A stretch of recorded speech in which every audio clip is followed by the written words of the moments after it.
IT ದಾಳಿ ಸಂದರ್ಭದಲ್ಲಿ shoot ಮಾಡಿಕೊಂಡು ಆತ್ಮಹತ್ಯೆಗೆ ಶರಣಾದಂತಹ ಕರ್ನಾಟಕದ ಪ್ರತಿಷ್ಠಿತ ಉದ್ಯಮಿ ಸಿಜೆ ರಾಯ್ ಅವರ ಅಂತ್ಯ ಸಂಸ್ಕಾರ ಕೆಲವೇ ಕ್ಷಣಗಳಲ್ಲಿ ನೆರವೇರಲಿದೆ. ಸಿಜೆ ರಾಯ್ ಅವರ ಮೃತದೇಹದ ಅಂತಿಮ ದರ್ಶನ ಮುಕ್ತಾಯ ಆಗಿದೆ. ಅವರ ಮೃತದೇಹವನ್ನ ಚರ್ಚ್ ಬಳಿ ಇಟ್ಟು ಪ್ರಾರ್ಥನೆ ಮಾಡಲಾಗ್ತಾ ಇದೆ. ಕಲ್ಕೆರೆಯ ಸೇಂಟ್ ಜೋಸೆಫ್ ಚರ್ಚ್ನಲ್ಲಿ ಅವರ ಪಾರ್ಥಿವ ಶರೀರ ಇದೆ. ಸಿಜೆ ರಾಯ್ ಅವರಿಗೆ ಇಷ್ಟವಾದಂತಹ ಕಾರ್ಗಳನ್ನು ಕೂಡ ಅಂತಿಮ ಯಾತ್ರೆಯಲ್ಲಿ ಬಳಸಲಾಗಿದೆ. ಅಂತಿಮ ಯಾತ್ರೆಯ ವಾಹನದ ಮುಂದೆ ಈ ಕಾರ್ಗಳನ್ನು ನಿಲ್ಲಿಸಿದ್ದಾರೆ ಕುಟುಂಬಸ್ಥರು. ನೇಚರ್ಸ್ ಕ್ಲಬ್ನಲ್ಲಿ ಅಂತ್ಯ ಸಂಸ್ಕಾರವನ್ನ ಕುಟುಂಬಸ್ಥರು ನೆರವೇರಿಸಿದ್ದಾರೆ. ಉದ್ಯಮಿ ಸಿಜೆ ರಾಯ್ ಅವರ ಆತ್ಮಹತ್ಯೆ ಪ್ರಕರಣ ಇಡೀ ದೇಶದಲ್ಲಿ ಸಂಚಲನವನ್ನ ಮೂಡಿಸಿದೆ. ಐಟಿ ರೇಡ್ ಸಂದರ್ಭದಲ್ಲಿ ಆಗಿರುವಂತಹ ಈ ಸೂಸೈಡ್ ಹಲವು ಪ್ರಶ್ನೆಗಳನ್ನ ಹುಟ್ಟುಹಾಕಿದೆ, ಹಲವು ಚರ್ಚೆಗಳನ್ನ ಹುಟ್ಟುಹಾಕಿದೆ.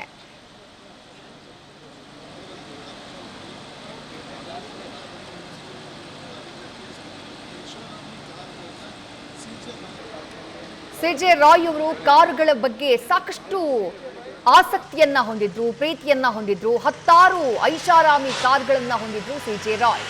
ಅವರು ಇಷ್ಟಪಟ್ಟು ತೆಗೆದುಕೊಂಡಿದ್ದಂತಹ ಕಾರ್ಗಳನ್ನ ಕೂಡ ಅವರ ಅಂತಿಮ ಯಾತ್ರೆಯ ವಾಹನದ ಪಕ್ಕದಲ್ಲಿ ನಿಲ್ಲಿಸಿರುವುದನ್ನು ನೀವು ಗಮನಿಸ್ತಾ ಇದ್ದೀರಿ. ಸುಮಾರು 12 ರೋಲ್ಸ್ ರಾಯ್ ಕಾರ್ಗಳನ್ನು ಅವರು ಖರೀದಿ ಮಾಡಿದ್ದು. ಸಣ್ಣ ವಯಸ್ಸಿನಲ್ಲಿ ಮಗನಿಗೆ ಆಟಿಕೆ ಕಾರ್ಗಳನ್ನ ತಂದುಕೊಡ್ತಾ ಇದ್ದಂತಹ ಟೈಮ್ನಲ್ಲಿ, ಫೆರಾರಿ ಕಾರ್, ಬುಗಾಟಿ ಕಾರ್ಗಳನ್ನ ತಂದುಕೊಡ್ತಾ ಇದ್ದಂತಹ ಟೈಮ್ನಲ್ಲಿ ಅವರು ಒಂದು ಬಾರಿ ಅಂದ್ಕೊಂಡಿದ್ರಂತೆ, ನೋಡ್ತಾ ಇರು, ಮುಂದೊಂದು ದಿನ ನಿಜವಾದ ಕಾರ್ಗಳನ್ನ ತಂದು ನಿನ್ನ ಮುಂದೆ ನಿಲ್ಲಿಸ್ತೀನಿ ಅಂತ ಹೇಳಿದ್ರಂತೆ. ಸಣ್ಣ ವಯಸ್ಸಿನಿಂದಾನು ಐಷಾರಾಮಿ ಕಾರ್ಗಳ ಬಗ್ಗೆ ಸಿಜೆ ರಾಯ್ ಅವರಿಗೆ ಕ್ರೇಜ್ ಇತ್ತು. ಅದಕ್ಕೆ ಸಾಕ್ಷಿ ಅವರು ಖರೀದಿ ಮಾಡಿರುವಂತಹ ಕಾರ್ಗಳು, ಆ ಐಷಾರಾಮಿ ಕಾರುಗಳನ್ನ ಅವರ ಅಂತ್ಯಕ್ರಿಯೆ ನಡೀತಾ ಇರುವಂತಹ ಸ್ಥಳ ಏನಿದೆ ಆ ಚರ್ಚಿನ ಬಳಿ ಆ ಕಾರುಗಳನ್ನ ಕೂಡ ನಿಲ್ಲಿಸಲಾಗಿದೆ. ಮತ್ತೊಂದು ಕಡೆ ಅವರ ಕುಟುಂಬಸ್ಥರ ಆಕ್ರಂದನ ಮುಂದುವರೆದಿದೆ.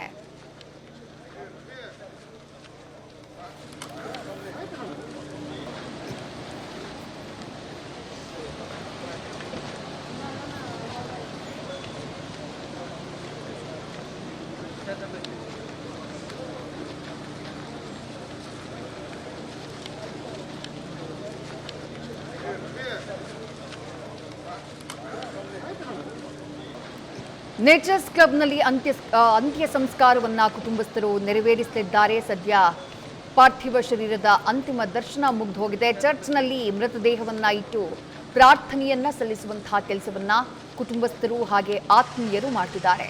ಸಿಜೆ ರಾಯ್ ಅವರಿಗೆ 2 ಮಕ್ಕಳು, ಒಬ್ಬ ಗಂಡು ಮಗ ಹಾಗೆ ಮತ್ತೋರ್ವ ಹೆಣ್ಣು ಮಗಳು. ತಂದೆಯ ಉದ್ಯಮದಲ್ಲಿ ಮಕ್ಕಳು ಕೂಡ ಈಗಾಗಲೇ ತೊಡಗಿಸಿಕೊಂಡಿದ್ರು. ಆದರೆ ಸಿಜೆ ರಾಯ್ ಅವರ ಈ ಆತ್ಮಹತ್ಯೆ ಅವರ ಇಡೀ ಕುಟುಂಬವನ್ನ ಆಘಾತಕ್ಕೆ ತಳ್ಳಿಬಿಟ್ಟಿದೆ. ಸ್ಥಳದಿಂದ ನಮ್ಮ ಪ್ರತಿನಿಧಿ ಅಂಕಿತಾ ಹೆಚ್ಚಿನ ಡೀಟೇಲ್ಸ್ನ ನೀಡ್ತಾ ಹೋಗ್ತಾರೆ. ಮತ್ತೆ ನಮ್ಮ ಪ್ರತಿನಿಧಿಯನ್ನ ಸಂಪರ್ಕ ಮಾಡುವಂತಹ ಪ್ರಯತ್ನವನ್ನ ಮಾಡ್ತೀವಿ. ಸದ್ಯ ಅಂತ್ಯಕ್ರಿಯೆಗೆ ನಡೀತಾ ಇರುವಂತಹ ಸಿದ್ಧತೆಗಳನ್ನ ಗಮನಿಸ್ತಾ ಇದ್ದೀರಿ. ಬಿಪಿಎಲ್ ಮೂಲಕ ತಮ್ಮ ವೃತ್ತಿ ಜೀವನವನ್ನ ಆರಂಭ ಮಾಡ್ತಾರೆ ಸಿಜೆ ರಾಯ್. ಬಿಪಿಎಲ್ನಲ್ಲಿ ಉದ್ಯೋಗಿಯಾಗಿರ್ತಾರೆ, 9 to 6 job. ಅದಾದ ಬಳಿಕ TVS ಎಲೆಕ್ಟ್ರಾನಿಕ್ಸ್ನಲ್ಲಿ ಕೆಲಸ ಮಾಡ್ತಾರೆ. ಅದಾದ ಬಳಿಕ HP ಸಂಸ್ಥೆಯಲ್ಲಿ ಕೆಲಸ ಮಾಡ್ತಾರೆ. ಯಾವಾಗ HP-ನಲ್ಲಿ ಕೆಲಸ ಮಾಡ್ತಿರ್ತಾರೋ ಆಗ ಆ ಬಿಸ್ನೆಸ್ ಬಿಟ್ಟು ಬೇರೆ ಬಿಸ್ನೆಸ್ ಅನ್ನ ಪಾರ್ಟ್ ಟೈಮಲ್ಲಿ ಮಾಡೋದಕ್ಕೆ ಇವ್ರಿಗೆ ಅವಕಾಶ ಇತ್ತಂತೆ. ಆ ಕಂಪ್ನಿನಲ್ಲಿ ಆ ಟೈಮ್ನಲ್ಲಿ ಅಂಥದ್ದೊಂದು ಪಾಲಿಸಿ ಇತ್ತು. ಆಗ ಹುಟ್ಕೊಂಡಿದ್ದೆ ಈ ರಿಯಲ್ ಎಸ್ಟೇಟ್ ಉದ್ಯಮದ ಕನಸು. ಡೀಟೇಲ್ಸ್ನ ಅಂಕಿತಾ ನೀಡ್ತಾ ಹೋಗ್ತಾರೆ. ಅಂಕಿತಾ, ಕೆಲವೇ ಕ್ಷಣಗಳಲ್ಲಿ ಸಿಜೆ ರಾಯ್ ಅವರ ಅಂತ್ಯಕ್ರಿಯೆ, ಸಿಗಬೇಕಾದಂತಹ ಉತ್ತರ ಇನ್ನೂ ಕೂಡ ಸಿಕ್ಕಿಲ್ಲ. ಆತ್ಮಹತ್ಯೆಗೆ ಕಾರಣ ಏನು ಅನ್ನೋದು ಇದುವರೆಗೂ ಗೊತ್ತಾಗಿಲ್ಲ. ಆ ದುಃಖ, ಆ ನೋವಿನ ಮಧ್ಯೆಯೇ ಅವರ ಅಂತ್ಯಕ್ರಿಯೆ ನಡೀತಾ ಇದೆ. ಏನ್ ಮಾಹಿತಿ ಸಿಗ್ತಾ ಇದೆ ಸ್ಥಳದಿಂದ ಅಂಕಿತಾ? ಸಿಜೆ ರಾಯ್ ಅವರ ಆತ್ಮಹತ್ಯೆ ಪ್ರಕರಣಕ್ಕೆ ಸಂಬಂಧಪಟ್ಟಂತೆ ಈಗಾಗಲೇ ಪೊಲೀಸರು ಕೂಡ ಒಂದಷ್ಟು ಮಾಹಿತಿಯನ್ನು ಸಂಗ್ರಹ ಮಾಡುವಂತಹ ಕೆಲಸವನ್ನು ಕೂಡ ಮಾಡಿದ್ದಾರೆ. ಜೊತೆಗೆ ಅವರ ಡೆತ್ ನೋಟ್ನಲ್ಲಿ ಬರೆದಿರುವಂತಹ ಅಂಶಗಳನ್ನು ಉಲ್ಲೇಖ ಮಾಡಿಕೊಂಡು ಅದರ ಬಗ್ಗೆಯೂ ಕೂಡ ತನಿಖೆ ಮಾಡೋದಕ್ಕೆ ಮುಂದಾಗಿದ್ದಾರೆ. ಇವತ್ತು ಬೆಳಗ್ಗೆ 9 ಗಂಟೆಯಿಂದ ಮಧ್ಯಾಹ್ನ 2ರಿಂದ 3 ಗಂಟೆವರೆಗೂ ಕೂಡ ಅವರ ಮೃತದೇಹದ ಅಂತಿಮ ದರ್ಶನಕ್ಕೆ ವ್ಯವಸ್ಥೆಯನ್ನ ಮಾಡಲಾಗಿತ್ತು. ವಿದೇಶದಿಂದ ಅವರ ಸಂಬಂಧಿಕರು ಜೊತೆಗೆ ಅವರ ಸ್ನೇಹಿತರು ಸಾಕಷ್ಟು ಜನ ಬಂದು ಅವರ ಒಂದು ಅಂತಿಮ ದರ್ಶನವನ್ನ ಕೂಡ ಪಡ್ಕೊಂಡಿದ್ರು. ಈ ಈಗ ಅವರ ಅಂತ್ಯಕ್ರಿಯೆಗೆ ಎಲ್ಲಾ ರೀತಿಯ ಸಿದ್ಧತೆಗಳನ್ನ ಮಾಡ್ಕೊಳ್ತಾ ಇರುವಂತದ್ದು. ಬನ್ನೇರುಘಟ್ಟದ ಕಾನ್ಫಿಡೆಂಟ್ ಗ್ರೂಪ್ನ ಕ್ಯಾಸ್ಕ್ಯಾಟ್ನಲ್ಲಿ ಅಂದ್ರೆ ಅವರ ನೇಚರ್ಸ್ ಲಕ್ಸುರಿ ಫಾರ್ಮ್ ಹೌಸ್ ಏನಿದೆ ಅಲ್ಲಿ ಈಗ ಅಂತ್ಯಕ್ರಿಯೆಗೆ ಎಲ್ಲಾ ರೀತಿಯ ಸಿದ್ಧತೆಗಳನ್ನ ಮಾಡ್ಕೊಂಡಿದ್ದಾರೆ. ಇನ್ನೇನು ಕೆಲವೇ ಕ್ಷಣಗಳಲ್ಲಿ CJ ರಾಯ್ ಅವರು ಮಣ್ಣಲ್ಲಿ ಮಣ್ಣಾಗ್ತಾರೆ. ಹಾಗಾಗಿ ಅವರ ಕುಟುಂಬಸ್ಥರು ಕೂಡ ಈಗಾಗಲೇ ಅವರನ್ನ ಅವರ ಫೇವರೇಟ್ ಕಾರ್ಗಳೇನಿದೆ ಅದರ ಮೂಲಕ ಅವರ ಒಂದು ಬಾಡಿ ಏನಿತ್ತು ಮೃತದೇಹ ಅದನ್ನ ಆಂಬ್ಯುಲೆನ್ಸ್ ನಲ್ಲಿ ಮೆರವಣಿಗೆ ಮೂಲಕ ತರುವಂತಹ ಕೆಲಸವನ್ನ ಮಾಡಿದ್ರು. ಅಂದ್ರೆ ಬಾಡಿ ಆಂಬ್ಯುಲೆನ್ಸ್ ನಲ್ಲಿ ಬರುವಂತಹ ಸಂದರ್ಭದಲ್ಲಿ ಹಿಂದೆಯಿಂದ ಮುಂದೆಯಿಂದ ಅವರ ಫೇವರೇಟ್ BMW ಕಾರ್ಗಳು ಜೊತೆಗೆ ಬೇರೆ ಬೇರೆ ಐಷಾರಾಮಿ ಕಾರುಗಳು ಕೂಡ ಅವರ ಮೆರವಣಿಗೆ ಬಂದಿತ್ತು. ಜೊತೆಗೆ ಅವರ ಕುಟುಂಬಸ್ಥರು ಕೂಡ ಸಾಕಷ್ಟು ಬೇಸರವನ್ನ ವ್ಯಕ್ತಪಡಿಸಿದ್ರು. ಅಂದ್ರೆ ಇಂತಹ ಒಂದು ನಿರ್ಧಾರಕ್ಕೆ ಅವರು ಮುಂದಾದ್ರು ಅನ್ನೋದನ್ನ ಅವರ ಕುಟುಂಬಸ್ಥರಿಗೆ ಅಂದ್ರೆ ಪತ್ನಿ ಹಾಗೆ ಮಕ್ಕಳಿಗೆ ಇನ್ನೂ ಕೂಡ ಅರಗಿಸಿಕೊಳ್ಳೋದಕ್ಕೆ ಸಾಧ್ಯ ಆಗ್ತಾ ಇಲ್ಲ. ಸದ್ಯಕ್ಕೆ ಅವರ ಅಂತ್ಯಕ್ರಿಯೆಗೆ ಎಲ್ಲಾ ರೀತಿಯ ಸಿದ್ಧತೆಗಳನ್ನ ಅವರ ಕುಟುಂಬಸ್ಥರು ಮಾಡ್ಕೊಳ್ತಾ ಇರುವಂಥದ್ದು. ಮತ್ತೊಂದು ಕಡೆ ಅಂದ್ರೆ ಇದೇ ಜಾಗದಲ್ಲಿ ಈ ನೇಚರ್ ಲಕ್ಸುರಿಯಲ್ಲೇ ಅವರು ಅಂತ್ಯಕ್ರಿಯೆ ಆಗ್ಬೇಕು ಅನ್ನೋ ಆಸೆಯನ್ನ ಅವರು ವ್ಯಕ್ತಪಡಿಸಿದ್ರಂತೆ. ಅಂದ್ರೆ ಅವರ ಸ್ನೇಹಿತರು ಮತ್ತೆ ಅವರ ಕುಟುಂಬಸ್ಥರಲ್ಲಿ ಈ ಹಿಂದೆನೆ ನಾನೇನಾದ್ರೂ ಸತ್ತೋದ್ರೆ ನನ್ನನ್ನ ಇಲ್ಲೇ ಮಣ್ಣು ಮಾಡ್ಬೇಕು ಅಂತ ಹೇಳಿ ಅವರ ಆಸೆಯನ್ನ ವ್ಯಕ್ತಪಡಿಸಿದ್ರಂತೆ. ಹಾಗಾಗಿ ಈ ನಿರ್ಧಾರಕ್ಕೆ ಅವರ ಕುಟುಂಬಸ್ಥರು ಮುಂದಾಗಿರುವಂತದ್ದು. ಜೊತೆಗೆ ಅವರು ಬೆಂಗಳೂರಿನಲ್ಲಿ ಮೊದಲು ಖರೀದಿಸಿದಂತಹ ಪ್ರಾಪರ್ಟಿ ಇದು 2007ರಲ್ಲಿ ಪಾರ್ವತಮ್ಮ ರಾಜ್ಕುಮಾರ್ ಹಾಗೆ ವಿಷ್ಣುವರ್ಧನ್ ಅವರು ಈ ಒಂದು ಫಾರ್ಮ್ ಹೌಸ್ ಅನ್ನ ಉದ್ಘಾಟನೆ ಮಾಡಿರ್ತಾರೆ. ಅದಾದ್ಮೇಲೆ ಸಚಿನ್ ತೆಂಡೂಲ್ಕರ್ ಅವರು ಕೂಡ ಈ ಒಂದು ಫಾರ್ಮ್ ಹೌಸ್ಗೆ ಭೇಟಿ ಕೊಟ್ಟಿದ್ರಂತೆ. ಹಾಗಾಗಿ ಸಾಕಷ್ಟು ಅವರಿಗೆ ಬೇಜಾರಾದಂತಹ ಸಂದರ್ಭದಲ್ಲಿ ಅಥವಾ ಜಾಗವನ್ನ ಅಂದ್ರೆ ಅವರ ಟೈಮ್ ಅನ್ನ ಕಳೀತಾ ಇದ್ರು. ಹಾಗಾಗಿ ಅವರು ಎಲ್ಲಿ ಜಾಸ್ತಿ ಕೂತ್ಕೊಳ್ತಾ ಇದ್ರು ಅದೇ ಜಾಗದಲ್ಲಿ ಇವತ್ತು ಮಣ್ಣಲ್ಲಿ ಮಣ್ಣಾಗಿ ಹೋಗ್ತಾ ಇರುವಂತದ್ದು. ಹಾಗಾಗಿ ಅವರ ಕುಟುಂಬಸ್ಥರು ಕೂಡ ಇಲ್ಲೇ ಮಾಡಬೇಕು ಅಂತ ಹೇಳಿ ಸಿದ್ಧತೆಗಳನ್ನ ಮಾಡಿಕೊಂಡು ಜೊತೆಗೆ ಅವರ ಫ್ಯಾಮಿಲಿ ಮೆಂಬರ್ಸ್ ಎಲ್ಲರೂ ಕೂಡ ಮಾತಾಡಿಕೊಂಡು ಈಗಾಗಲೇ ಅಂತ್ಯಕ್ರಿಯೆಗೆ ಎಲ್ಲಾ ರೀತಿಯ ಸಿದ್ಧತೆಗಳನ್ನ ಮಾಡ್ಕೊಂಡಿದ್ದಾರೆ. ಮತ್ತೊಂದು ಕಡೆ ಪೊಲೀಸರು ಕೂಡ ಈಗಾಗಲೇ ತನಿಖೆಯನ್ನ ಮಾಡ್ತಾ ಇರುವಂತದ್ದು. ನಿಜಕ್ಕೂ ಕೂಡ CJ ರಾಯ್ ಅವರ ಆತ್ಮಹತ್ಯೆಗೆ ಏನ್ ಕಾರಣ ಆಯ್ತು, ಇಂತಹ ಒಂದು ದೊಡ್ಡ ನಿರ್ಧಾರಕ್ಕೆ ಅಥವಾ ಇಂತಹ ಒಂದು ದುಡುಕಿನ ನಿರ್ಧಾರಕ್ಕೆ ಕಾರಣ ಆದ್ರೂ ಏನು ಅನ್ನೋದ್ರ ಬಗ್ಗೆ ತನಿಖೆಯನ್ನ ಮಾಡ್ತಾ ಇದ್ದಾರೆ. ಪೊಲೀಸರು ಕೂಡ ಅಷ್ಟೇ. ಅಂದ್ರೆ ಇವತ್ತು ಅಂತ್ಯಕ್ರಿಯೆ ಮುಗಿದ ಬಳಿಕ ಮತ್ತೆ ಕುಟುಂಬಸ್ಥರ ಹೇಳಿಕೆಯನ್ನ ದಾಖಲಿಸಿಕೊಳ್ಳೋದಕ್ಕೆ ಮುಂದಾಗ್ತಾರೆ. ಅಂದ್ರೆ ಯಾರ ಮೇಲಾದ್ರೂ ಡೌಟ್ ಇದೆಯಾ ಅಥವಾ ಎಲ್ಲಿ ಹಣ ಲಾಸ್ ಆಯಿತು ಅಥವಾ ಎಲ್ಲಿಂದ ಏನಾಯ್ತು ಅನ್ನೋದ್ರ ಬಗ್ಗೆ ತನಿಖೆಯನ್ನ ಮಾಡೋದಕ್ಕೆ ಎಲ್ಲಾ ರೀತಿಯ ಸಿದ್ಧತೆಗಳನ್ನ ಮಾಡ್ಕೊಂಡಿದ್ದಾರೆ. ವಿದ್ಯಾ, ಈಗ ಅಂಕಿತಾ, ಕುಟುಂಬಸ್ಥರು ಘಟನೆಗೆ ಸಂಬಂಧಪಟ್ಟ ಹಾಗೆ ರಿಯಾಕ್ಟ್ ಮಾಡಿತ್ತು ಅಂದ್ರೆ ಅದು ರಾಯ್ ಅವರ ಸಹೋದರ ಬಾಬು ಸಿ ಜೋಸೆಫ್ ಅವರು ಮಾತ್ರ. ಅವರು ಆರಂಭದಿಂದ ನ್ಯೂಸ್ ಫಸ್ಟ್ ಜೊತೆ ಮಾತನಾಡುವಂತಹ ಟೈಮ್ನಲ್ಲಿ ಹೇಳಿದ್ದೊಂದೇ IT ಅಧಿಕಾರಿಗಳ ಮೇಲೆ ಅನುಮಾನವನ್ನ ವ್ಯಕ್ತಪಡಿಸಿದ್ದಾರೆ, ಅವರಿಂದ ಒತ್ತಡ ಅಂತ ಹೇಳಿದ್ದಾರೆ. ಅದನ್ನ ಹೊರತುಪಡಿಸಿದಂತೆ ಕುಟುಂಬದವರಲ್ಲಿ ಯಾರಾದ್ರೂ ಈ ಬಗ್ಗೆ ರಿಯಾಕ್ಟ್ ಮಾಡಿದ್ದಾರಾ ಅಥವಾ ಪೊಲೀಸ್ ವಿಚಾರಣೆಯಲ್ಲಿ ಭಾಗಿಯಾದಂಥ ರಾಯ್ ಅವರ ಪುತ್ರ ಅವರೇನಾದ್ರೂ ಸುಳಿವನ್ನ ಕೊಟ್ಟಿದ್ದಾರೆ, ಏನಾದ್ರೂ ಅನುಮಾನಗಳನ್ನ ವ್ಯಕ್ತಪಡಿಸಿದ್ದಾರಾ? ಆ ಬಗ್ಗೆ ಏನಾದ್ರೂ ಡೀಟೇಲ್ಸ್ ಇದೆಯಾ ಅಂಕಿತಾ? ವಿದ್ಯಾ, ಸದ್ಯಕ್ಕೆ ಅಂದ್ರೆ ರಾಯ್ ಅವರ ಪುತ್ರ ರೋಹಿತ್ ಹಾಗೆ ಮಗಳು ಯಾವುದೇ ರೀತಿಯ ರಿಯಾಕ್ಷನ್ ಅನ್ನ ಕೊಟ್ಟಿಲ್ಲ. ಸದ್ಯಕ್ಕೆ ಅವರೆಲ್ಲರೂ ಕೂಡ ನೋವಲ್ಲಿ ಇರುವಂತದ್ದು.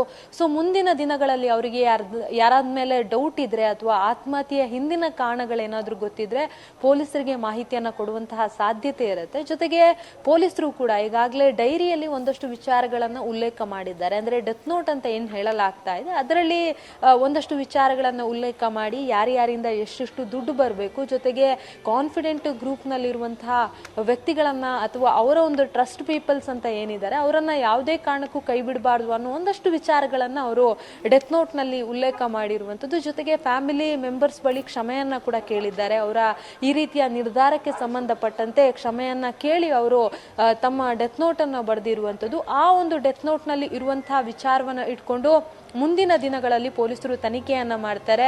ನೀವು ಹೇಳಿದ ಹಾಗೆ ಅವರ ಸಹೋದರ ಬಾಬು ಜೋಸೆಫ್ ಅವರು ರಿಯಾಕ್ಟ್ ಮಾಡಿದ್ಬಿಟ್ಟು ಬೇರೆ ಯಾರು ಮಾತನಾಡಿಲ್ಲ. ಅವರ ಕುಟುಂಬಸ್ಥರಿಗೆ ಅತ್ಯಾಪ್ತರಾಗಿರುವಂತಹ ನಲ್ಪಾಡ್ ಅವರು ಕೂಡ ಇದೇ ಜಾಗದಲ್ಲಿ ಇರುವಂತದ್ದು. ಅವರು ಕೂಡ ನಿನ್ನೆ ಮಾತನಾಡಿದ್ರು. ತನಿಖೆ ಆಗಬೇಕು, ಆತ್ಮಹತ್ಯೆಗೆ ಏನ್ ಕಾರಣ ಆಯ್ತು ಅನ್ನೋದು ಹೊರಗಡೆ ಬರಬೇಕು ಅನ್ನೋ ಒಂದು ವಿಚಾರವನ್ನ ಕೂಡ ಹೇಳ್ತಾ ಇರುವಂತದ್ದು. ಹಾಗಾಗಿ ಕಂಪ್ಲೀಟ್ ಆಗಿ ಪ್ರಕರಣದ ತನಿಖೆ ಈಗಾಗಲೇ SITಗೆ ಹೋಗಿರುವಂತದ್ದು. ಅಂದ್ರೆ SIT ಅನ್ನ ರಚನೆ ಮಾಡಲಾಗಿದೆ. ಹಿರಿಯ ಪೊಲೀಸ್ ಅಧಿಕಾರಿಯಾಗಿರುವಂತಹ ವಂಶಿಕೃಷ್ಣ ಅವರ ನೇತೃತ್ವದಲ್ಲಿ ಈಗಾಗಲೇ ತನಿಖೆ ಕೂಡ ಆಗ್ತಾ ಇದೆ. ಅಶೋಕ್ ನಗರ ಪೊಲೀಸರು ಏನೆಲ್ಲ ತನಿಖೆ ಮಾಡಿದ್ರು. ಜೊತೆಗೆ ನಿನ್ನೆ ಅವರ ರಾಯ್ ಅವರ ಪುತ್ರ ರೋಹಿತ್ ಅವರನ್ನು ಕೂಡ ಠಾಣೆಗೆ ಕರ್ಕೊಂಡು ಬಂದು ಒಂದಷ್ಟು ಸ್ಟೇಟ್ಮೆಂಟ್ ಅನ್ನ ದಾಖಲಿಸುವಂತಹ ಕೆಲಸವನ್ನ ಮಾಡಿದ್ರು. ಆ ಸಂದರ್ಭದಲ್ಲಿ ಏನೇನು ಆಯಿತು ಅವೆಲ್ಲದರ ತನಿಖೆಯ ವರದಿಯನ್ನ ಈಗಾಗಲೇ SITಗೆ ಹಸ್ತಾಂತರ ಮಾಡಿದ್ದಾರೆ. ಮುಂದಿನ ದಿನಗಳಲ್ಲಿ ಅಂದ್ರೆ ಈಗಾಗಲೇ ರಾಯ್ ಅವರ ಫೋನ್ ಅನ್ನ ಏನ್ ಸೀಸ್ ಮಾಡಿದ್ದಾರೆ, ಐಫೋನ್ ಮತ್ತೆ ಆಂಡ್ರಾಯ್ಡ್ ಫೋನು, ಅವೆಲ್ಲವನ್ನ ಕೂಡ FSLಗೆ ಕಳಿಸುವಂತಹ ಕೆಲಸವನ್ನ ಮಾಡಿದ್ದಾರೆ. ಮುಂದಿನ ದಿನಗಳಲ್ಲಿ ಅದರಲ್ಲೇನಾದ್ರೂ ಆತ್ಮಹತ್ಯೆಯ ಹಿಂದಿನ ಕಾರಣಗಳು ಇರ್ಬೋದಾ ಅನ್ನೋದ್ರ ಬಗ್ಗೆ ಪೊಲೀಸರು ತನಿಖೆಯನ್ನ ಮಾಡ್ತಾರೆ. ಅದನ್ನು ಹೊರತುಪಡಿಸಿ ಯಾರ ಮೇಲಾದ್ರೂ ಡೌಟ್ ಇದ್ರೆ ಅಥವಾ ಕುಟುಂಬಸ್ಥರು ಏನಾದ್ರೂ ವಿಚಾರಗಳನ್ನ ಹೇಳಿದ್ರೆ ಅದರ ಆಧಾರದ ಮೇಲೆ SIT ಅಧಿಕಾರಿಗಳು ಮುಂದಿನ ತನಿಖೆಯನ್ನ ಮಾಡೋದಕ್ಕೆ ಎಲ್ಲಾ ರೀತಿಯ ಸಿದ್ಧತೆಗಳನ್ನ ಮಾಡ್ಕೊಂಡಿದ್ದಾರೆ. ಮೇಲ್ನೋಟಕ್ಕೆ IT ಅಧಿಕಾರಿಗಳಿಂದ ಯಾವುದೇ ರೀತಿಯ ಕಿರುಕುಳ ಇರಲಿಲ್ಲ ಅನ್ನೋದು ಗೊತ್ತಾಗ್ತಾ ಇರುವಂತದ್ದು. ಅಂದ್ರೆ IT ಅಧಿಕಾರಿಗಳ ವಿಚಾರಣೆಗೆ ಅಥವಾ ಅವರ ಒಂದು ಎಂಕ್ವೈರಿಗೆ ಹೆದರಿ ಈ ರೀತಿಯ ನಿರ್ಧಾರ ತೆಗೆದುಕೊಂಡಿಲ್ಲ ಅನ್ನೋದು ಗೊತ್ತಾಗ್ತಾ ಇದೆ. ಆದರೆ ಎಕ್ಸಾಕ್ಟ್ ಏನ್ ಕಾರಣ ಅನ್ನೋದು ಇದುವರೆಗೂ ಕೂಡ ಗೊತ್ತಿಲ್ಲ. SIT ಅಧಿಕಾರಿಗಳು ಮುಂದಿನ ದಿನದಲ್ಲಿ IT ಅಧಿಕಾರಿಗಳನ್ನ ಕೂಡ ವಿಚಾರಣೆಗೊಳಪಡಿಸುವಂತಹ ಸಾಧ್ಯತೆ ಇದೆ. ಅಂದ್ರೆ ಅವರ ಒಂದು ಸ್ಟೇಟ್ಮೆಂಟ್ ಅನ್ನ ದಾಖಲಿಸಿಕೊಳ್ಳುವಂತಹ ಸಾಧ್ಯತೆ ಇರುವಂತದ್ದು. ವಿದ್ಯಾ, ಥ್ಯಾಂಕ್ ಯು ಅಂಕಿತಾ ತಮ್ಮೆಲ್ಲ ಡೀಟೇಲ್ಸ್ಗೆ. CJ ರಾಯ್ ಅವರು ಬಹಳ ಇಷ್ಟಪಡ್ತಾ ಇದ್ದಂತಹ ಜಾಗದಲ್ಲೇ ಅವರ ಅಂತ್ಯಕ್ರಿಯೆಯನ್ನು ನಡೆಸೋದಕ್ಕೆ ಸಿದ್ಧತೆಗಳಾಗಿದ್ದಾವೆ. ಚರ್ಚ್ನಲ್ಲಿ ಮೃತದೇಹವನ್ನು ಇಟ್ಟು ಪ್ರಾರ್ಥನೆಯನ್ನು ಮಾಡಲಾಗ್ತಾ ಇದೆ. ಕಲ್ಕೆರೆಯ ಸೇಂಟ್ ಜೋಸೆಫ್ಸ್ ಚರ್ಚ್ ಜೊತೆಗೆ ರಾಯ್ ಅವರಿಗೆ ಇಷ್ಟವಾದಂಥ ಅವರು ಇಷ್ಟಪಟ್ಟು ಖರೀದಿ ಮಾಡಿದಂಥ ಐಷಾರಾಮಿ ಕಾರ್ಗಳು ಅವೆಲ್ಲವನ್ನ ಕೂಡ ಆ ಅಂತ್ಯ ಸಂಸ್ಕಾರದ ಜಾಗಕ್ಕೆ ತೆಗೆದುಕೊಂಡು ಬರಲಾಗಿದೆ. CJ ರಾಯ್ ಅವರ ಆತ್ಮಹತ್ಯೆ ಉದ್ಯಮ ಕ್ಷೇತ್ರಕ್ಕೆ ಮಾತ್ರ ಅಲ್ಲ, ಎಂಟರ್ಟೈನ್ಮೆಂಟ್ ಇಂಡಸ್ಟ್ರಿಗೂ ಕೂಡ ಇದೊಂದು ರೀತಿ ಶಾಕಿಂಗ್ ನ್ಯೂಸ್. ಕರ್ನಾಟಕ, ಕೇರಳ ಎರಡೂ ರಾಜ್ಯಗಳಲ್ಲಿ ಬಹಳ ದೊಡ್ಡದಾಗಿ ಕಾನ್ಫಿಡೆಂಟ್ ಗ್ರೂಪ್ನ ಬೆಳೆಸಿದ್ದಂಥ CJ ರಾಯ್ ರಿಯಲ್ ಎಸ್ಟೇಟ್ ಉದ್ಯಮದಲ್ಲಿ ದೊಡ್ಡ ಮಟ್ಟದ ಛಾಪನ್ನು ಮೂಡಿಸಿದ್ರು. ದುಬೈನಲ್ಲೂ ಕೂಡ ತಮ್ಮ ಉದ್ಯಮವನ್ನು ವಿಸ್ತರಿಸುವಂತಹ ಕೆಲಸ ಮಾಡಿದ್ರು. ಕೇವಲ ರಿಯಲ್ ಎಸ್ಟೇಟ್ ಉದ್ಯಮಕ್ಕೆ ಮಾತ್ರ ತಮ್ಮನ್ನು ತಾವು ಸೀಮಿತ ಮಾಡಿಕೊಂಡಿರಲಿಲ್ಲ. ಎಂಟರ್ಟೈನ್ಮೆಂಟ್ ಇಂಡಸ್ಟ್ರಿಯಲ್ಲೂ ಕೂಡ ಹಲವು ಕಾರ್ಯಕ್ರಮಗಳಿಗೆ, ಹಲವು ರಿಯಾಲಿಟಿ ಶೋಗಳಿಗೆ ಸ್ಪಾನ್ಸರ್ ಮಾಡುವ ಮೂಲಕ ಸದ್ದು ಮಾಡ್ತಾ ಇದ್ರು. ಸುಮಾರು 12 ಸಿನಿಮಾ ನಿರ್ಮಾಣವನ್ನು ಕೂಡ ಮಾಡಿದ್ದಾರೆ. ಕನ್ನಡ ಹಾಗೆ ಮಲಯಾಳಂನಲ್ಲಿ ಮೋಹನ್ ಲಾಲ್ ಅವರ ಸಿನಿಮಾನ ಕೂಡ ನಿರ್ಮಾಣ ಮಾಡಿದಂಥ ಖ್ಯಾತಿ CJ ರಾಯ್ ಅವರಿಗಿದೆ. ಹಾಸ್ಪಿಟಾಲಿಟಿ ಬಿಸ್ನೆಸ್ ಅಂದರೆ ಹೋಟೆಲ್ ಬಿಸ್ನೆಸ್ಸು, ರಿಟೇಲ್ ಬಿಸ್ನೆಸ್ಸು ಎಲ್ಲದಕ್ಕೂ ಕೂಡ ಕೈ ಹಾಕಿದ್ರು. ಯಶಸ್ವಿ ಉದ್ಯಮಿ ಅಂಥೇಳಿ ಸಮಾಜದಲ್ಲಿ ಗುರುತಿಸಿಕೊಳ್ತಾ ಇದ್ರು CJ ರಾಯ್. ಅಂಥವರು IT ದಾಳಿಯ ಸಂದರ್ಭದಲ್ಲೇ ತೆಗೆದುಕೊಂಡಂಥ ಈ ನಿರ್ಧಾರ ಯಾವ ರೀತಿಯಾದಂಥ ಒತ್ತಡವನ್ನು ಹಾಗಾದ್ರೆ ಫೇಸ್ ಮಾಡ್ತಾ ಇದ್ರು? ಒತ್ತಡ IT ದಾಳಿಯಿಂದ ಕ್ರಿಯೇಟ್ ಆಗಿದ್ದ ಅಥವಾ ಬೇರೇನಾದ್ರೂ ಕಾರಣಗಳಿದ್ದಾವ? ವೈಯಕ್ತಿಕ ಕಾರಣನ, ಬೇರೇನಾದ್ರೂ ಉದ್ಯಮದ ವೈಷಮ್ಯದ ಕಾರಣನ? ಇಂತಹ 10 ಪ್ರಶ್ನೆಗಳಿದ್ದಾವೆ. ಆ ಯಾವ ಪ್ರಶ್ನೆಗಳಿಗೂ ಇದುವರೆಗೂ ಉತ್ತರ ಸಿಕ್ಕಿಲ್ಲ. ಮತ್ತೊಂದು ಕಡೆ ರಾಜ್ಯ ಸರ್ಕಾರ ವಂಶಕೃಷ್ಣ ಅವರ ನೇತೃತ್ವದಲ್ಲಿ ಈ ಪ್ರಕರಣದ ತನಿಖೆಗೆ SITಯನ್ನ ರಚನೆ ಮಾಡಿದೆ. ಎಲ್ಲ ಆಯಾಮಗಳಲ್ಲಿ ತನಿಖೆಯನ್ನ ನಡೆಸಲಾಗ್ತಾ ಇದೆ. CJ ರಾಯ್ ಅವರ ಡೆತ್ ನೋಟ್ ಲಭ್ಯ ಆಗಿದೆ ಅನ್ನುವಂಥ ಮಾಹಿತಿ ಇದೆ. ಅದನ್ನ ಕೂಡ ಪರಿಶೀಲನೆ ಮಾಡುವಂತಹ ಕೆಲಸ ಆಗ್ತಾ ಇದೆ. CJ ರಾಯ್ ಅವರ ಮೊಬೈಲ್ ಫೋನ್ಗಳು, ಆ 2 ಫೋನ್ಗಳನ್ನ ಕೂಡ ಸೀಸ್ ಮಾಡಿದ್ದಾರೆ ಪೊಲೀಸರು. ಅವುಗಳನ್ನ ಕೂಡ ಪರಿಶೀಲನೆಗೆ ಒಳಪಡಿಸುವಂತಹ ಕೆಲಸವನ್ನ ಮಾಡ್ತಿದ್ದಾರೆ. CJ ರಾಯ್ ಅವರು 3 ಜನ ಅಣ್ಣ ತಮ್ಮಂದಿರು. ಎಲ್ಲರೂ ಕೂಡ ಉದ್ಯಮ ಕ್ಷೇತ್ರದಲ್ಲಿ ಗಟ್ಟಿಯಾಗಿ ನೆಲೆ ಊರಿರುವಂಥವ್ರೆ. ಏನಾದರೂ ಸಮಸ್ಯೆ ಆಯಿತು ಅಂತಂದ್ರೆ ಜೊತೆಗೆ ನಿಲ್ಲೋದಕ್ಕೆ ದೊಡ್ಡದಾದಂಥ ಕುಟುಂಬ ಇತ್ತು. ಆದರೆ ಅದ್ಯಾವುದನ್ನೂ ಕೂಡ ಯೋಚನೆ ಮಾಡದೆ ಅಂಥದ್ದೊಂದು ದೊಡ್ಡ ಸಂಪತ್ತಿನ ಸಾಮ್ರಾಜ್ಯವನ್ನ ಕಟ್ಟಿ ಇಂಥದ್ದೊಂದು ನಿರ್ಧಾರ, ದಿಢೀರ್ ನಿರ್ಧಾರ, ದುಡುಕಿನ ನಿರ್ಧಾರ ಎಲ್ಲರನ್ನ ಆಘಾತಕ್ಕೆ ತಳ್ಳಿಬಿಟ್ಟಿದೆ.